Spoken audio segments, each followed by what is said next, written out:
Hello everyone, welcome back to essentials of Ayurveda. तो हम कर रहे हैं revision checklist of Charaka Samhita. तो इस वीडियो में हम रिवीजन करने वाले हैं सूत्र स्थान चैप्टर नंबर 23, जिसका नाम है संतर्पणीय अध्याय। तो चलिए स्टार्ट करते हैं इस चैप्टर का रिवीजन। तो इस चैप्टर का सबसे पहले उद्देश्य क्या है? संतर्पण विषयक विशेष विवेचन हेतु। तो जो भी संतर्पणक विषय है उसका विशेष विवेचन यहाँ पे किया गया है इस चैप्टर में। तो सबसे पहला है हमारा संतर्पण। संतर्पण में सबसे पहले इसका निदान है। संतर्पण कैसे होता है, कौन से आहार करने के कारण संतर्पण होता है? तो संतर्पणक आहार जैसे स्निग्ध, मधुर, गुरु, पिच्चिल, जो नूतन अन्न होते हैं, जैसे नया अन्न जो होता है इत्यादि, जो कफ कारक जो अन्न होते हैं वो सभी जो है वो संतर्पणक आहार होते हैं। और विहार देखें तो अचेष्टा, कोई चेष्टा नहीं करना, मतलब व्यायाम आदि कर्म नहीं करना, फिजिकल एक्टिविटीज नहीं करना। फिर सुख का सेवन, हमेशा बैठे रहना, हमेशा लेटे रहना, ये सभी जो कफ वृद्धिकर जो विहार होते हैं वो भी संतर्पणक विहार होते हैं। अब आहार विहार से उत्पन्न जो संतर्पणज रोग होते हैं वो क्या क्या होते हैं? प्रमेह पीड़िका, कोठ, कंडू, पांडु, आमय, ज्वर, कुष्ठ, आम प्रदोषज विकार जो उत्पन्न होता है, तंद्रा, क्लैव्य, अतिस्थौल्य, आलस्य, गुरुगात्रता, बुद्धि का मोह होना, प्रमीलक यानी सतत ध्यानम, हमेशा ध्यान में रहना, ये जो है एक चक्र में फंसे रहना बेसिकली। तो ये सभी जो है वो संतर्पणज रोग है। अब इसका चिकित्सा कैसे करें? तो चिकित्सा सिद्धांत देखते हैं हम लोग। तो चिकित्सा सिद्धांत में सबसे पहले बताया गया है कि उल्लेखन कर्म, यानी कि सबसे पहले उल्लेखन कर्म में वमन करना है, विरेचन करना है, रक्त मोक्षण करना है, व्यायाम कराना है और फिर उसको उपवास कराना है। फिर धूमपान करा के फिर उसका स्वेदन भी करते हैं हम लोग। तो उल्लेखन कर्म में ये सारे कर्म आ गए: वमन, विरेचन, रक्त मोक्षण, व्यायाम कर्म, उपवास कराना है, धूमपान कराना है और स्वेदन कराना है। दूसरा है प्रायः रुक्ष अन्न का सेवन कराना है। तो प्रायः रुक्ष अन्न का, ज्यादातर वहां पे रुक्ष अन्न का सेवन उस व्यक्ति को कराना है। ठीक है, तो ये दो कर्म हो गए, उल्लेखन कर्म और प्रायः रुक्ष अन्न का सेवन। अन्य क्या क्या औषधियां हम लोग दे सकते हैं? तो मधु के साथ हरेर का चूर्ण, यानी कि मधु के साथ हरितकी का चूर्ण मिला के देना चाहिए। फिर दूसरा है आरक वधिये, जो अध्याय में बताए हुए कंडू और कोट विनाशक चूर्ण प्रदेह का यूज करना है। फिर त्रिफला क्वाथ, मुस्ता आदि क्वाथ, कुष्ठ आदि चूर्ण, त्रिशन आदि चूर्ण, व्योषाद्य मंथ, प्रमेह की चिकित्सा तक्र, और त्रिफला का प्रयोग करके करना है। तो ये हमारे पास 8 औषधि कल्पना बताई गई है जिससे हम लोग संतर्पण रोग की चिकित्सा कर सकते हैं। दूसरा, इसमें क्या क्या आहार विहार लेना चाहिए संतर्पणक की चिकित्सा में? तो पहला है नित्य वहां पे व्यायाम करने के लिए बोलना है। दूसरा है जीर्ण भोजन, यानी कि पहला किया हुआ भोजन पच जाने के बाद ही दूसरा भोजन वहां पे सेवन कराना है रोगी को।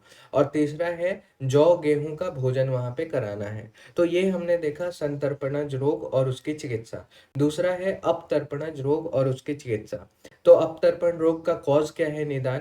संतर्पण के विपरीत जो बलवर्धक और आहार विहार होते हैं वो सभी जो होते हैं वो अपतर्पणज रोग के कारण होते हैं। अब अपतर्पणज रोग क्या क्या होते हैं वो देख लेते हैं। देह अग्नि बल वर्ण ओज शुक्र मांस परिक्षयः, यानी कि देह का, अग्नि का, बल का, वर्ण का, ओज का, शुक्र का, मांस का, इन सभी का क्षय हो जाना। दूसरा ज्वर, यानी कि काम अनुबंधी ज्वर का उत्पन्न होना, यानी कि बहुत ज्यादा परिश्रम करने के कारण जो ज्वर उत्पन्न होता है उस वो ज्वर आना। दूसरा है पार्श्वशूल अरुचि, वहां पे उत्पन्न होता है। श्रोत्र दौर्बल्य, उन्माद और प्रलाप वहाँ उत्पन्न होता है। हृदय में व्यथा उत्पन्न होती है। फिर वीण मूत्र संग्रह, यानी कि मूत्र का और मल का जो भी पुरीश होता है उसका संग्रह हो जाना, कॉन्स्टिपेशन वहां पे देखने को मिलता है। फिर जंघ उरु त्रिक शूल, जंघा का, उरु का, त्रिक में, शूल वहां पे रहता है। पर्व अस्थि संधि भेद, और पर्व में, अस्थि में और संधि में भेद वहां पे देखने को मिलता है। तो ये सभी जो है वो अपतर्पणज रोग है। नेक्स्ट हम लोग देखते हैं इसका चिकित्सा सिद्धांत, कैसे हम लोग अपतर्पणज रोग का चिकित्सा करेंगे। तो पहला है संतर्पण औषध। जो भी संतर्पण करने वाली औषध होती है उसका यूज करना है। तत्काल और शीघ्र धातुओं को पुष्ट करने वाली औषध को यूज करना है, और निरंतर अभ्यास के द्वारा हम लोग अपतर्पण की चिकित्सा कर सकते हैं। पहला क्या करना है, तत्काल और शीघ्र धातुओं को बढ़ाने वाला पुष्ट करने वाला औषध का यूज करना है, और निरंतर यूज करना है। तो दो चीजें यूज करनी है। सद्य छिनो ही सद्यो वै तर्पणेनो उपचीयते नरते संतर्पण अभ्यासो चीर छीनस्तो पुष्यात।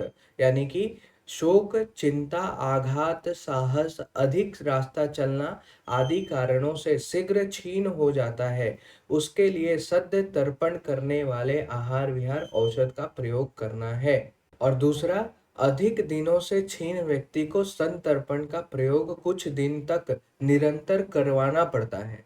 तो इस प्रकार सद्य संतर्पण और अभ्यास संतर्पण भेद से संतर्पण दो प्रकार के होते हैं। दूसरा हम लोग देखते हैं औषध। अपतर्पण के औषध क्या क्या यूज करना है। तो चीर छीन की चिकित्सा, क्रॉनिक छीन की चिकित्सा क्या है। पहला है मांस रस, घृत, दूध, स्नेह बस्तिका और अभ्यंग का प्रयोग।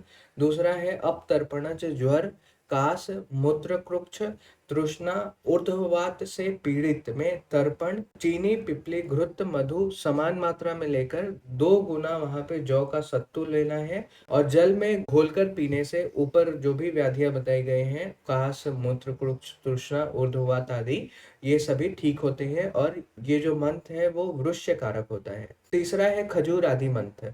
इसमें क्या है, खजूर, मुनक्का, वृक्षाम्ल, इमली, अम्ल, दाड़िम, फालसा, आंवला, इन सभी के रस से घोला हुआ मंत्र मदिरा से उत्पन्न होने वाले सभी विकारों को नष्ट करने वाला होता है। तो ये हमने देखा अपतर्पण से जन्य रोग और उसकी चिकित्सा कैसे करें। तो यहाँ तक हमने 23rd नंबर, जिसका नाम था संतर्पणीयम अध्याय, इसका रिवीजन कंप्लीट किया। Thank you, hope you like the video. Please do like, share and subscribe my channel, और अपने दोस्तों में जरूर शेयर करें अगर आपको वीडियो अच्छी लगी तो।